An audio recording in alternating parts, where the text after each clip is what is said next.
And joining us now to talk more about this Russian sabotage and influence in Poland, we have Bogusław Chrabota, editor-in-chief of the daily Rzeczpospolita. Good afternoon and welcome to TVP World. Hello, good afternoon for everybody. So now I'd like to ask, what is your take on this new committee that we have learned of that is to investigate this Russian influence and sabotage here in Poland?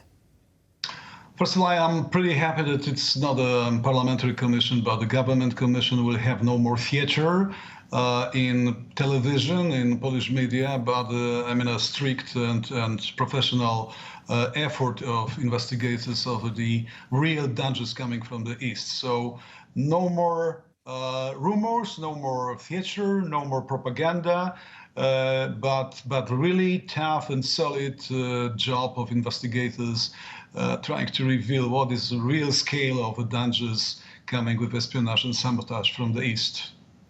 And now I'm wondering, because we had such a committee or a commission, however you want to describe it, a government, I believe, is how you described it. We had a similar one under the last government, and of course that was heavily criticized by one side of the aisle, and there was no agreement on the parameters. There was a bit of a circus out of that. So how is this one going to be different than the last one, I guess is my question. I mean, the point, this is completely different commission. This is not a parliamentary commission that you have deputies working in front of cameras and investigating people who are sitting next to them, and that's not a show. It's a government commission. So no witness will be asked to stand in the front of commission. They will work just on the data, on documents, even on papers and newspapers of the last years, trying to find confidentially the real scale of influence. So no more show, but a solid job. And no deputies, which are always looking for a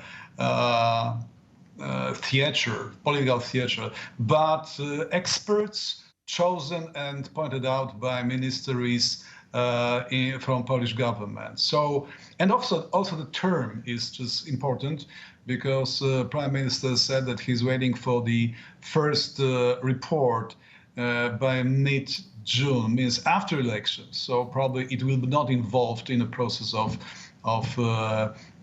elections anyhow.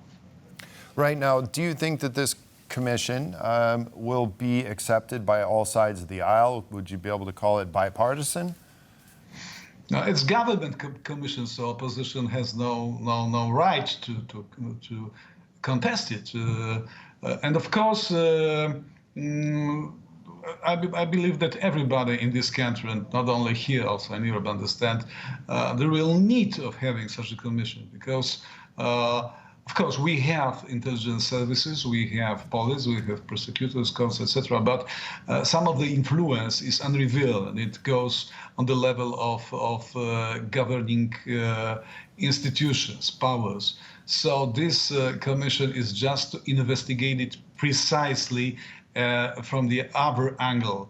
And of course, Polish services will be included in this process. So I find it as a kind of umbrella over numerous investigations done by different forces, just to have a final report revealing the real scale of espionage and sabotage. So now, as we're still going to have to wait for the findings on that commission, let's take a step back now. What do you think? What is the aim of these acts of sabotage that we have seen happen not only in Poland but also in the Baltic states and in Western Europe?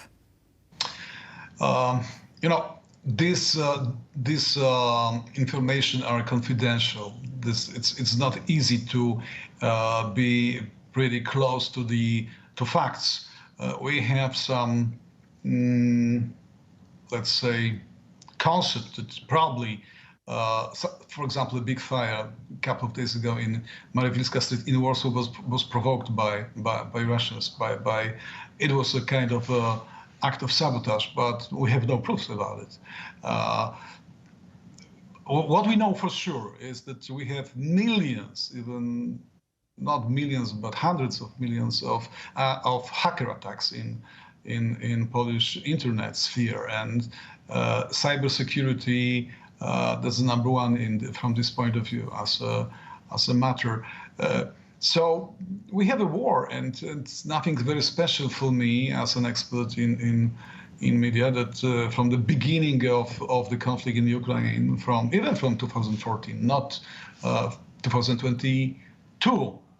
But after 24th of February 22, it was the number was rising pretty well. So we got proofs about Russian penetration of Polish internet. We have also the proof of activity of Russian and Belarusian services on Polish border.